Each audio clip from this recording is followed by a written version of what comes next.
ఈ దినపు దేవుని యొక్క మాట నిర్గమకాండము 17వ అధ్యాయము 4వ వచనము. మోషే యెహోవాకు మొరపెట్టుచు.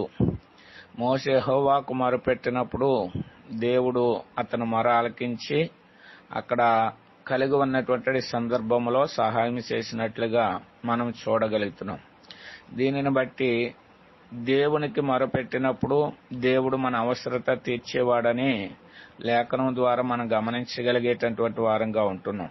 మన జీవితంలో ఏదైనా అక్కర కొదువ మన జీవితంలో ఉన్నప్పుడు మోషే వలె మనము కూడా దేవుని దగ్గర మొరపెట్టి మన అక్కర తీర్చుకోవాలని లేఖనం మనకు గుర్తు చేస్తుంది.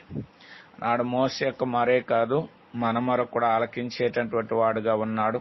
నాకు మొరపెట్టము, నీకు ఉత్తరం ఇస్తానని చెప్పిన దేవుడు మనం మొరపెట్టినప్పుడు మన మొర ఆలకించి మనకు సహాయం చేసేవాడుగా ఉన్నాడు. ఆ రీతిగా మన అక్కర